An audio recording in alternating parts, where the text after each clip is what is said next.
Hello, my little bear cubs, and welcome back to another episode of Secondhand Therapy. We need to remind you that we are not therapists. We That's are right. not experts. That's right. This is not a substitute for therapy. This is not professional advice. No. Thank you for being here. If you would like to support the podcast, we have a Patreon, patreon.com/secondhandtherapypod. We have merch available at secondhandtherapypod.com. Again, we'd love your support. If you want to support us, those are two great ways to do it. Follow us on Instagram, TikTok, subscribe on YouTube, add us on Apple or Spotify, wherever you listen to things. Okay? Fucking nailed it, bud. I'm trying to get through the intros a little quicker. All right, is it? Well, you're doing it. Yeah, look who slowed it down, right? Because now we're in a convo. Change the attitude. Okay.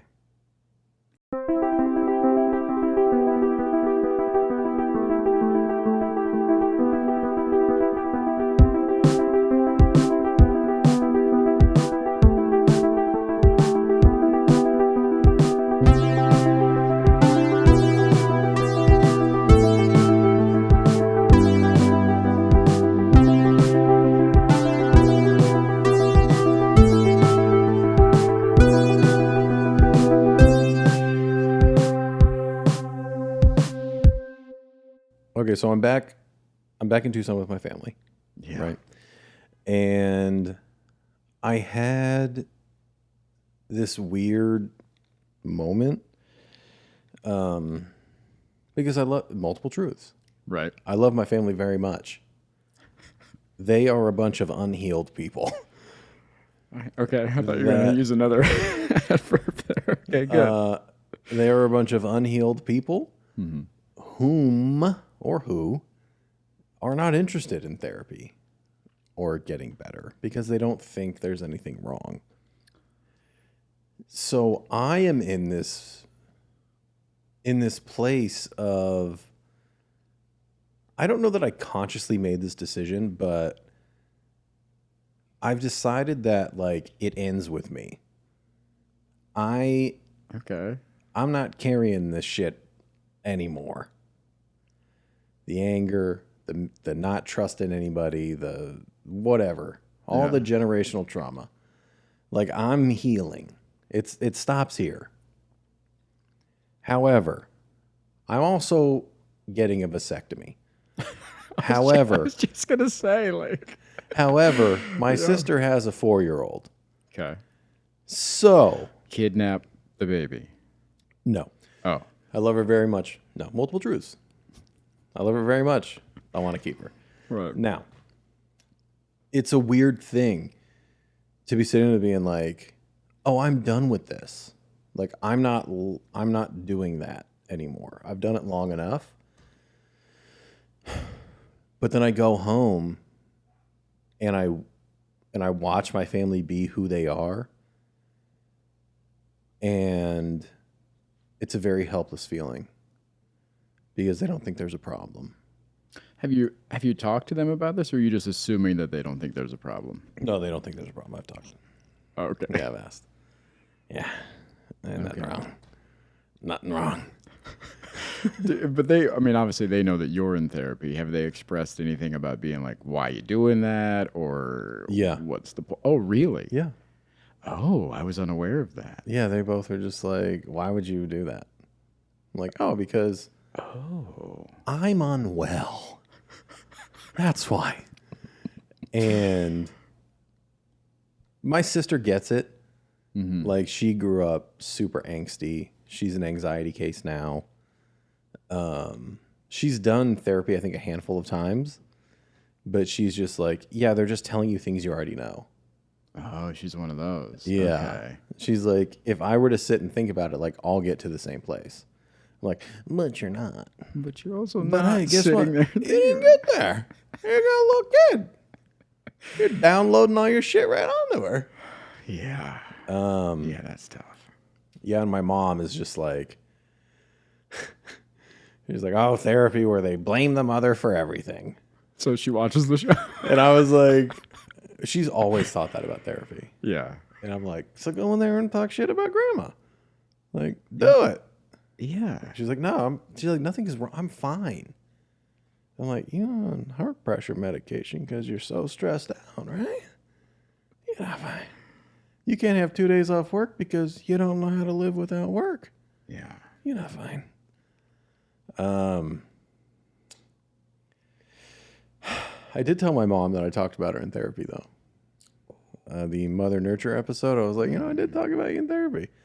And she goes, oh, to be a fly on the wall of your therapy sessions. No. And then my girl goes, you could just listen to the podcast.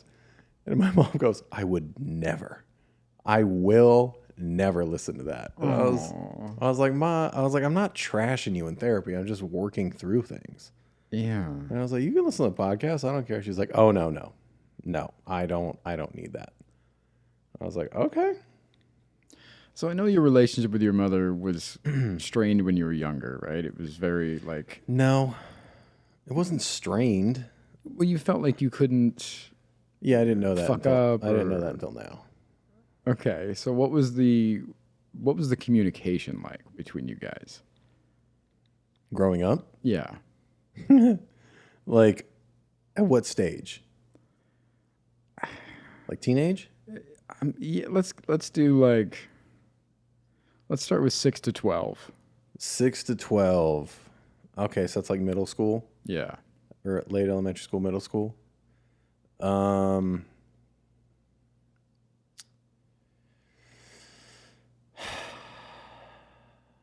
I guess I don't want to say as needed, Right. but it was like check-ins to like make sure what needed to be done was done.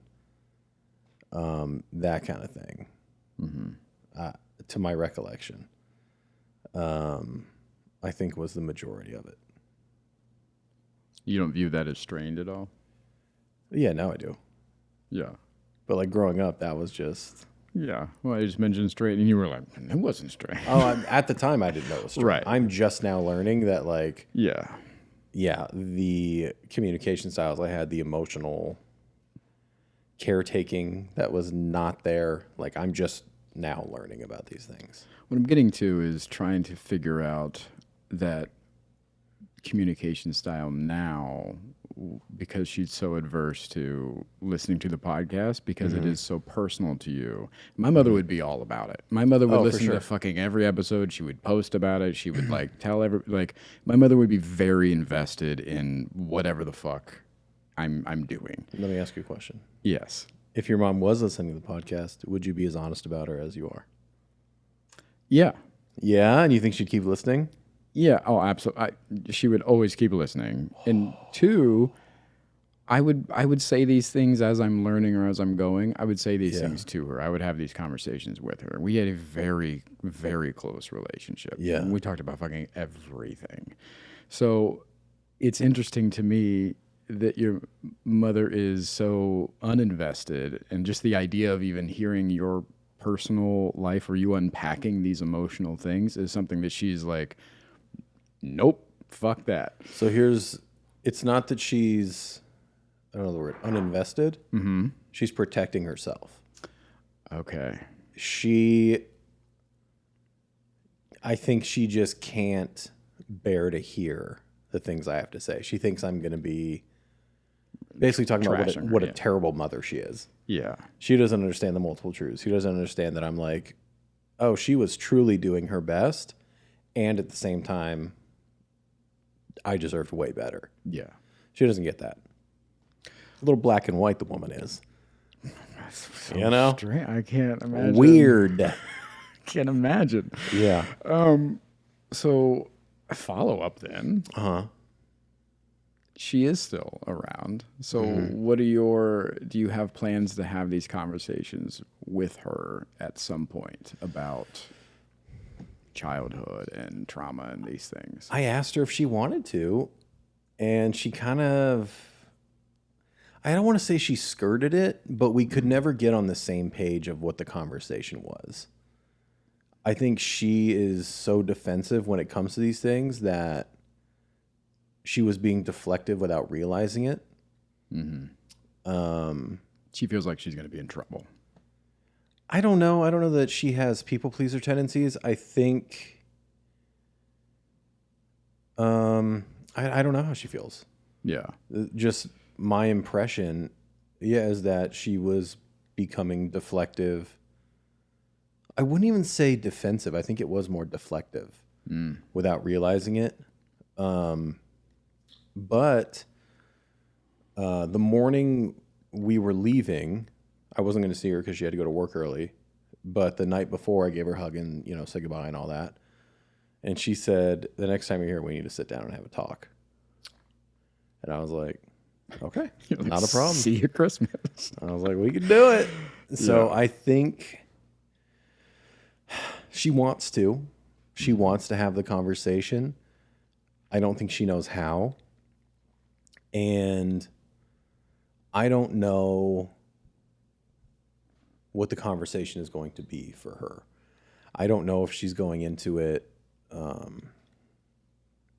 wanting to understand my experience and what I have to say, or if she's going to go into it wanting to make herself feel better. Yeah. So, yeah, earlier when I mentioned like that she feels like she's going to be in trouble, I didn't mean it in a people-pleasing way. I meant it more in like an accountability way. Like, oh, you're just here to like yell at me or tell me how bad I did, kind of thing. And maybe she's not. That's why she's deflecting and being like, oh, I don't want to hear any of that. Like, maybe, I don't know. Maybe she feels like, hey, I got you here. Just be happy. Yeah. You know what I mean? I'm sure everything we have said, there's some truth to it. Yeah. So many truths floating around. It's got to be hard. I would imagine so. Yeah. But so we'll see if that conversation happens or not. It'll be an interesting one. Have you tried to? I know you said you've mentioned therapy to them, but like, have you tried to? Oh yeah. Yeah, bring them. Not interested. Yeah, really. That's so interesting. Well, you get it. Yeah. Yeah. You try. Yeah. Try with your family. My aunt told me that she went to therapy once. Mm-hmm. How'd that go for her? She said that she spent the whole time talking, out loud about all her problems, and the woman just sat there and said, "Mm-hmm, okay, mm-hmm." And then she told the lady at the end of it, she said, "If I could sit at home and talk out loud about my problems and save my money." Yeah, So- that's called intake. Yeah. It's called an intake session. So that is the, Yeah. trope of therapy Right. that gets caught up in. Yeah. I think the generation before us. Yeah, I do think that's what therapy used to be, though. Yeah, when you see it displayed in those kind of older movies and things, it is just somebody being like, Yeah, and interesting. oftentimes, like, the therapist is, like, with their back to you. Yeah. It's just, like, Freudian, like, you're just Yeah. talking into a void, and they're just listening, like, they're not even looking at you. Or you're looking away from it. It's a weird, like, disconnected. Yeah. Whatever, dude. A lot of shame. I think therapy gets associated with a lot of shame. It's shameful to go to therapy? Yeah. It's almost like confession. You know what I mean? Like, you got to go because you're fucked up, so you got to go. Yeah, I could see that. And it's like, no, everybody should go. Yeah. Every fucking body should go. Yeah. Yeah. My girl and I started going to couples therapy. I know you know that. I haven't shared it with the Bear Cubs. I know. I was waiting for you to bring And I it got to up. tell you, Yeah. I feel weird about it. I think. Because there is like the shame factor. Because like it kind of like people like you that think when you're in couples therapy, it's because like shit's hit the fan and like all this Yeah. stuff. So it is weird to be like, oh my God, I'm in couples therapy. But she and I were both in individual therapy and we had a conversation. And we're like, should we do this like Yeah. once every 2 weeks or once a month just to like, if we have a thing or we need a mediator or just to like give us more tools and keep our tools sharpened. And I was pretty opposed to it at first because I think in my head, I was like, we don't need couples therapy. Yeah. We don't need that. Like everything is going so great. Yeah. And I was just like, my God, I'm being a fucking idiot. Dude, I go to therapy for myself. Why would I not go for my relationship? Also, I support that. I support couples therapy at this stage in your relationship. I do not support couples therapy when you're at the fucking end. Yeah. And you're trying to like both of you are like done with the relationship and you're like it's like a Hail Mary. Yeah. I don't think that's necessary. Right. I will fucking I'm standing on that. Yeah. And I'm going to say I don't care what you think. I know that. Yeah. And neither should anybody else. Yeah. But yeah, I was opposed to it at first, and then I was just like, oh, dude, I very much care about my partner. I very much care about our relationship. Why would I not make time every 2 weeks or once a month to like make sure the maintenance is going? And it's a fucking no-brainer. Is it helping? Yeah, I guess. Yeah. Like I said, I don't think there was anything wrong, but I mean, it's great. We just get like communication tools and styles, and like the therapist, she'll be like, well, Lou, you communicate this way, and I'm not going to say my girl's name. You communicate this way, and Yeah. you know, with these communication styles, Lou, if you can phrase it this way, and she just like helps us learn how to communicate better. So yeah, it's useful. I don't know if it helps because I don't know. Yeah. It's a positive thing. I'm glad we're doing it. It sounds like it's helping. From I'm sure it is. Yeah. Yeah. Yeah. It's part of investing in the relationship. Mm. Who knows when that's going to come up, you know? Yeah. Yeah, when you were in it's interesting because when you were in Tucson, I had the place to myself, but I had like a pretty bad sinus infection, so it felt to me a lot like COVID lockdown. You know what I mean? Like I really didn't leave. I was here by myself. I was kind of isolated, and I remember feeling like I was wasting that time, because it's not often that I get the place to myself. Mm-hmm. And I was talking to my therapist about this, and of course she's working on reframing. And she was like, well, you know, it's okay. You were sick, like you were laying around, like it's okay. You didn't waste that time. You needed that time to rest. I was like, I also really wasn't resting. I was writing a lot. I told you that. Like I was writing like 6 hours a day. Mm-hmm. But we were talking about Suicide Note. Yeah. He's on chapter 60. Chapter 60. And another thing. But it was it got brought back around again about the value I put in things once they're done, but not in the value of things as I'm doing them. Yeah. Wrote 110 pages. Yeah. That's pages. something. Yeah. But in my mind, I look at it and I go, I didn't do anything last week. I didn't get anything done. Right. And it's like, no, you did. Do you ever get annoyed with yourself? All the fucking time. Yeah. I'm like, how many times do I have to learn this lesson? Yeah. Well, Every time? from this chair, every time. Yeah.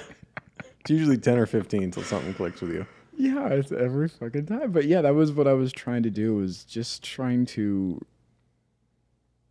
and I have been doing a better job at reframing things. And I Yeah, I have would been agree. working on gratitude. Yeah, I'd agree. You've been doing a really good job. But yeah, I just was like trying to reframe that. And then we also talked about like why it mattered that I had the place to myself. Like, what was the difference? Like, is there anything that I can't do while you guys are here? Yep. I'm, You better fucking believe it. Follow daddy's rules and daddy's own. Jesus No, of course not. Yeah. Yeah. But we got into the things that I do in I don't, what's the word I'm looking for? I'm preparing myself for worst case scenario. So I will purposely keep my music really low, like lower than it needs to be. When I'm here. Yes. Yeah. Or I won't, run the record player as much, or I won't do, just certain things like that where I'll make myself, what I was telling my therapist, how I described it, I make myself small around the house. Yeah. Some might call it courteous. Yeah. That's what I thought it was. Yeah. I thought I'm just being polite. Yeah. It's But not that. it's not. It's being polite to the extreme, because the phrasing that I used was that I don't want to bother you guys. I don't want to be bothersome. And that's where it gets dangerous. That's why it's not polite. That's why it's not just me being polite. It's me making myself small and not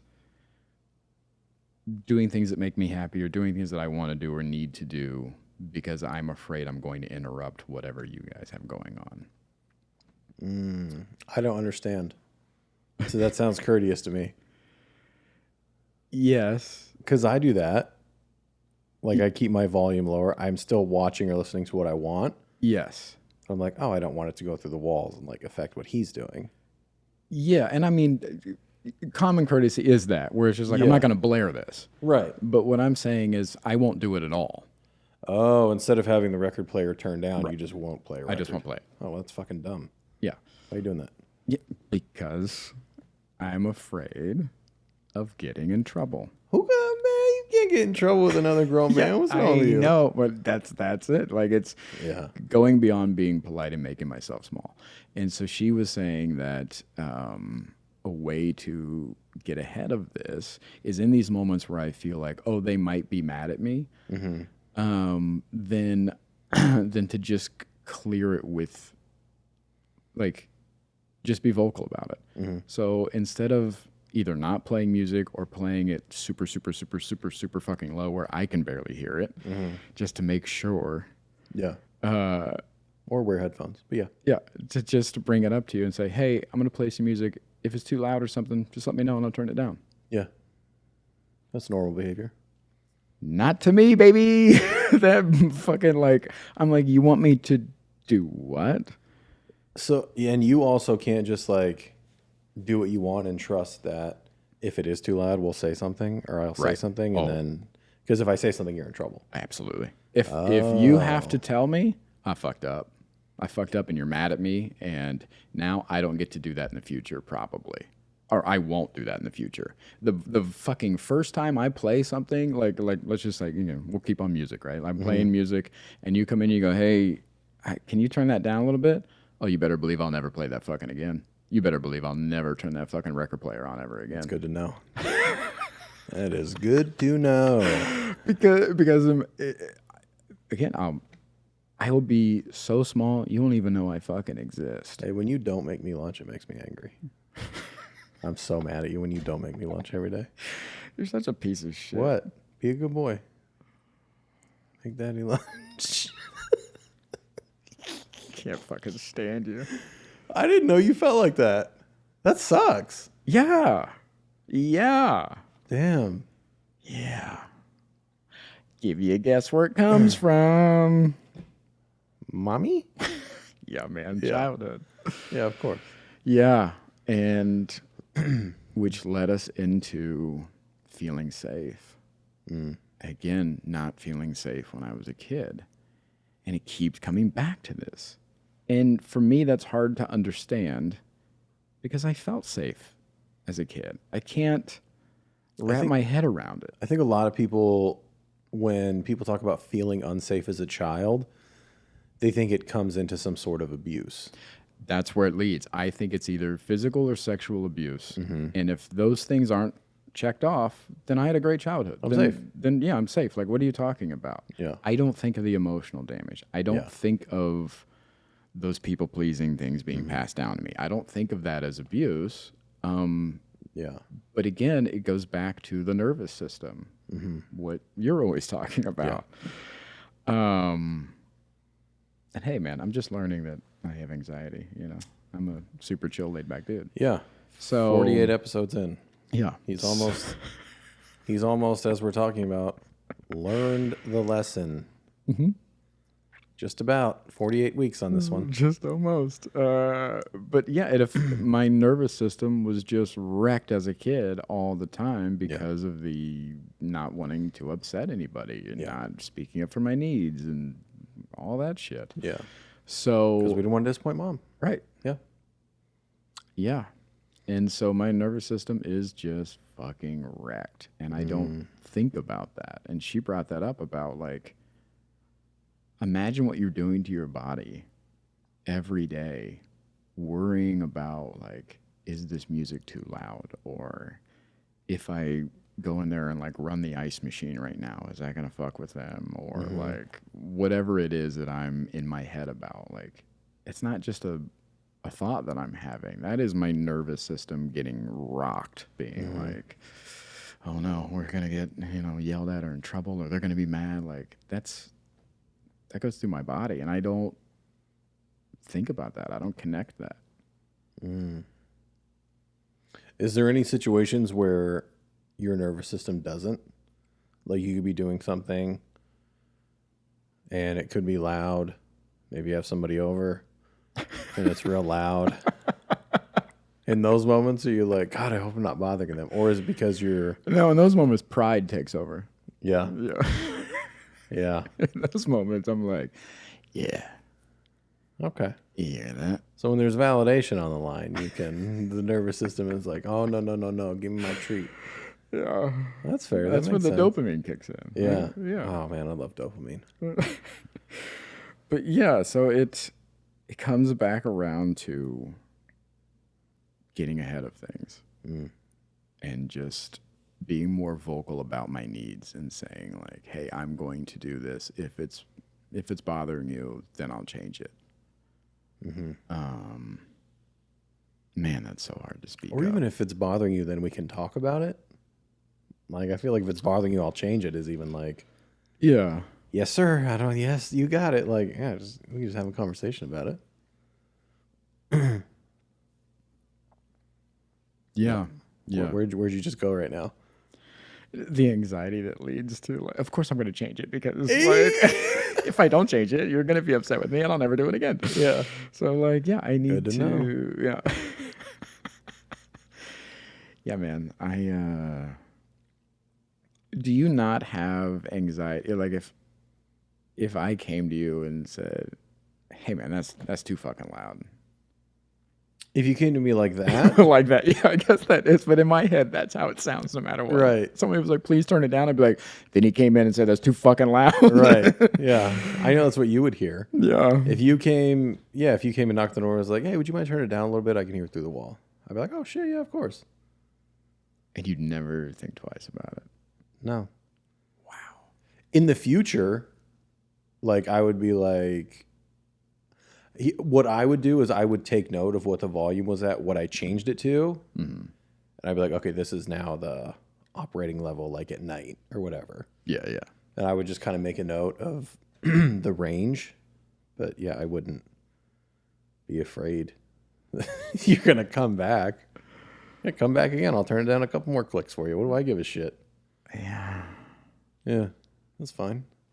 If you came and said, hey, that's too fucking loud, I'd be like, oh, really? Good to know. Well, and that's your fucking opinion, isn't it? And then we're in a thing.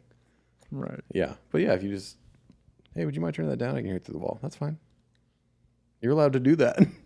Everybody is. I'll never do that. Why? You should do that.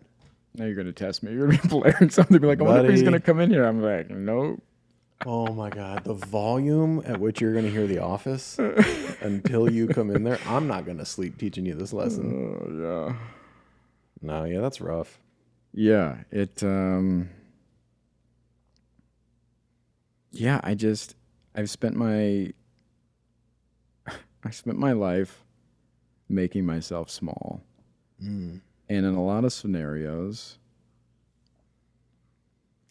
It's more than just like I don't want to bother anybody. Mm-hmm. It gets to the extreme where like I don't even want to be considered.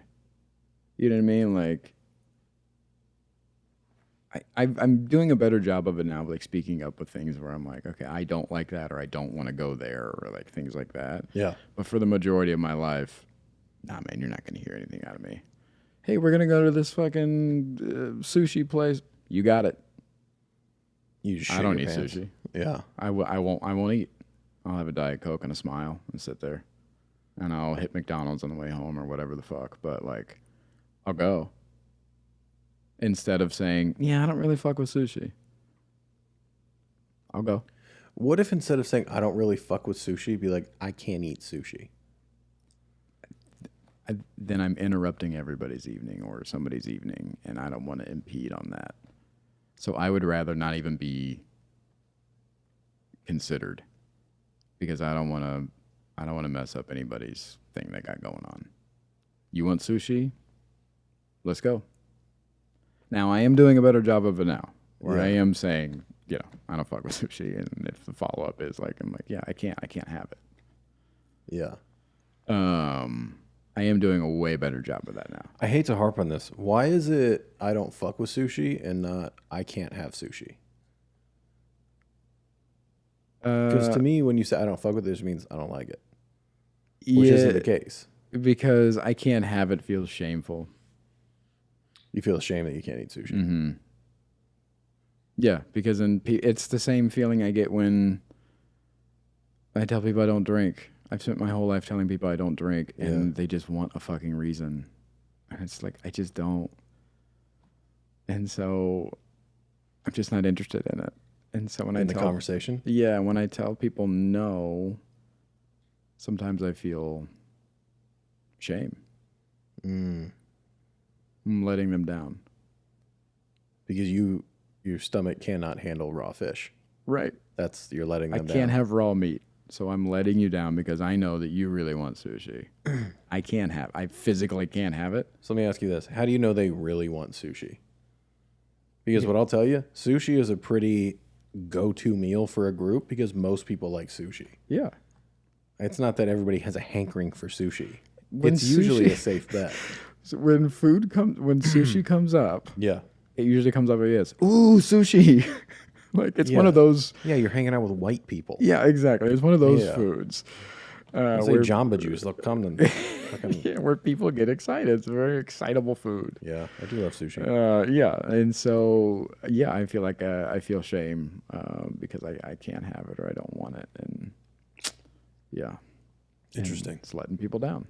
So I would rather make myself small or not even be considered at all. What about just not going? Is that an option? Oh God, that's a whole nother. They're like, hey, we're gonna go to sushi, and you go, no thanks, I'm good. That's not an option, buddy. And then it depends on who it is because people just don't let up. What? Sometimes people are like, come on, it'll be fun, come on, and you got to deal with that whole bullshit. I don't like that. I'll just go. You want to know why? Why? It's because you don't say no.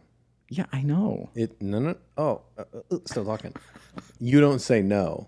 You do the thing of like, yeah, maybe. Let me think about it, and then you come back and say no, and then they think because they think you've been on the fence all day, so they're trying to sway you. If you write about it, go, nah, no thanks. You ain't gonna get none of that. Your politeness, is kicking you around again later. Is what's happening, I think. Yeah, but I feel so rude saying no. That's not rude. When I say no to you, do you feel like I'm being rude? Yeah, sometimes. Damn. Yeah. Why?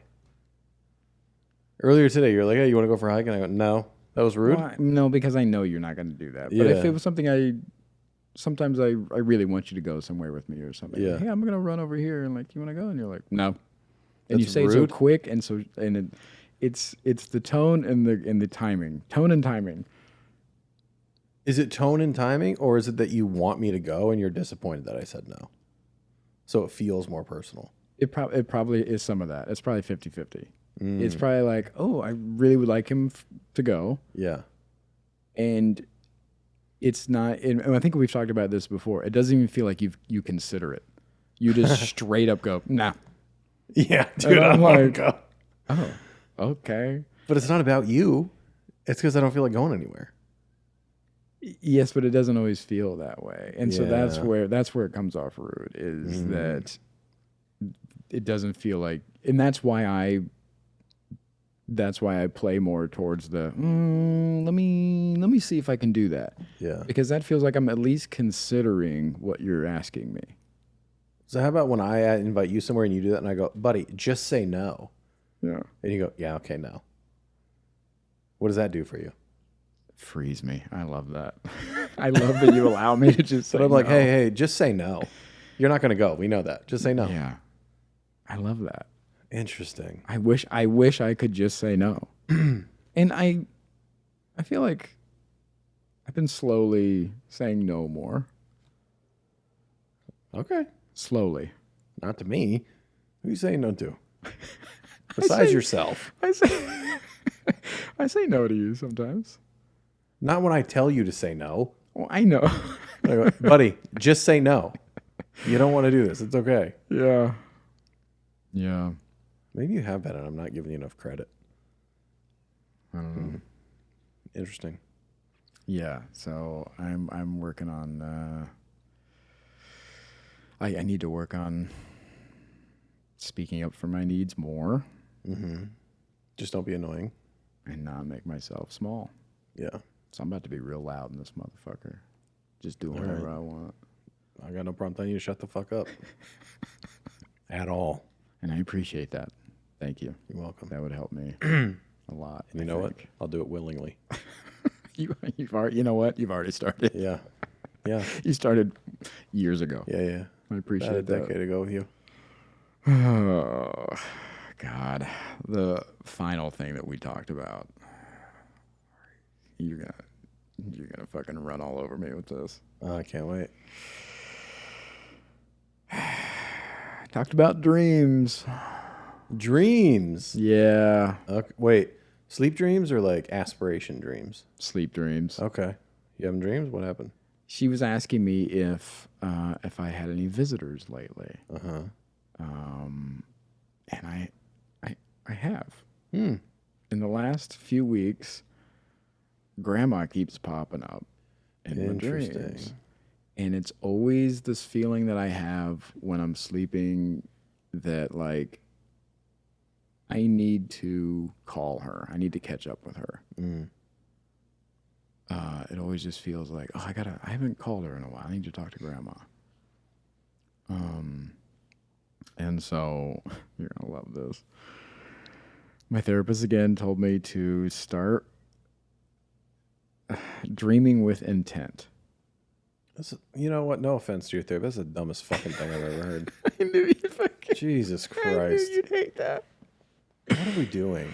She said to prepare myself before I go to bed by just talking out loud, kind of like to the universe about, like, okay, I want to talk to Grandma. Like, if you want to talk to me, like, come see me tonight. Like, I miss you. I want to have conversations. I want to hear from you. Like, it's almost like you have to, like, invite a vampire into your house kind of thing. You know what I mean? Like, Yeah. you have to invite these people into your dreams for conversations about, like, okay, I would like to see you. Yeah. You do it? I haven't done it yet.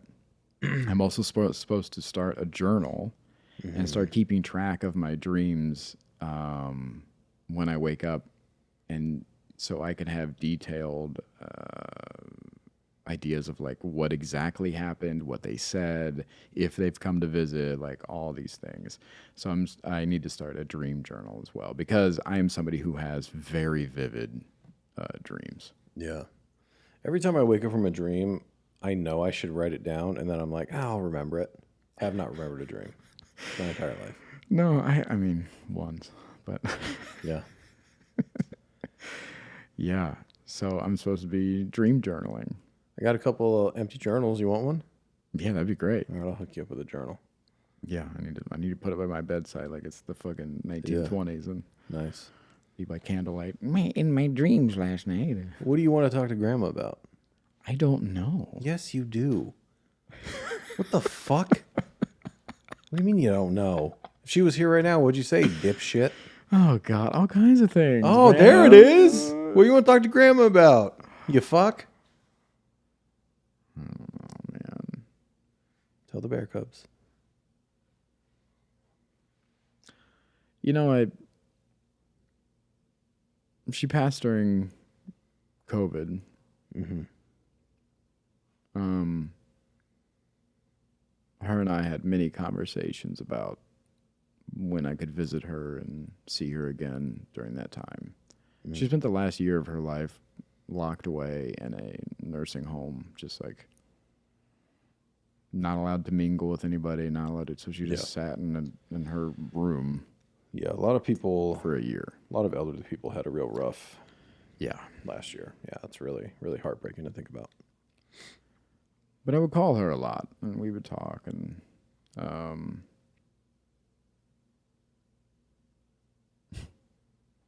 one of the few times she called me, because my grandma would never call me because she didn't want to bother me. Who does that sound like? Fuck. You just realize that? Yeah. Yeah. Yeah.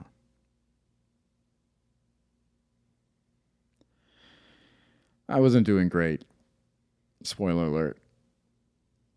And I kind of had a breakdown on the phone with my aunt one afternoon. That also didn't go great. The next day, my grandmother called me, who barely had a voice because she was sick. She was in a nursing home, actively dying, can barely talk, and called to cheer me up because my aunt told her that I was not in a good place. Mm-hmm. And so we joked around and had a great time. And I was waiting to get the vaccine to go see her. And she knew that. And she got the vaccine before I did. And I had, this is like the original, the OG. So it was like, you had to do the 2 doses. And so Yeah, I like got a week apart or whatever. Yeah, I got one, and then before I could get the next one, she passed, Mm-hmm. and I did not go home for the funeral. Yeah. Because I was still not vaxxed all the way. I was going back to a town that really didn't believe in the ramifications of COVID. Mm-hmm. Shout out to Ohio. I was going to be around a family who didn't really believe in the ramifications of COVID. Mm-hmm. I knew there'd be a lot of hugging and crying and closeness and all of that, and I didn't want to risk it. Yeah. And that caused a lot of drama with the family that was still around and friends back home and everything, because my grandmother was like a second mother to me. Yeah.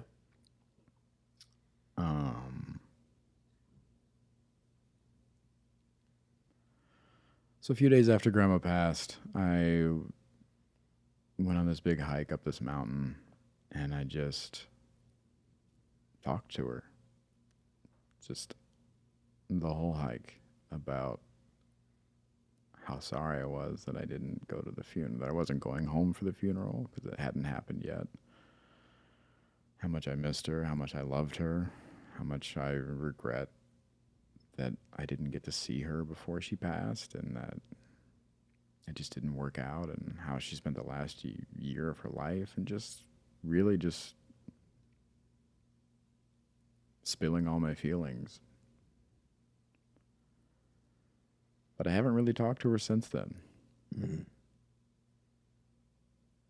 And so when you're asking me, like, well, what would you say to her? It's so much. It's so fucking much. We would talk so often. Especially after Mom passed. It was just, she carried so much guilt with her about Mom. She was there the night that Mom passed. Mm-hmm. And that would come up every time we talked. Your mom passed away? Yeah. Every single time we would talk, she would bring up not being able to help Mom. Yeah. And how it was her fault. So, yeah, dude, can you imagine that? Like, outliving your kids has got to be 2 of them. Yeah. 2 out of the 3. Yeah. And one passed away right next door. Yeah. What? Yeah. Kind of on, well, what she thought was like on her watch. Right. You know what I mean? Yeah. So maybe it's not a big answer. Maybe the answer is, what would you say to Grandma? Maybe the answer is just forgive her. Just let her know that she's forgiven. Try to give her peace of mind. I tried that when she was alive, but maybe Who does she needs think? Who does she think she's indebted to? Mom. Mm. She thinks she let mom down. And I think just in correlation, probably me. Yeah. Yeah, that makes sense. Yeah. So Well, next time you go to sleep, do it on purpose or something. What are you supposed to do? Sleep on purpose? sleep on purpose. Jesus. Yeah. What the fuck does that even mean? I still don't get it.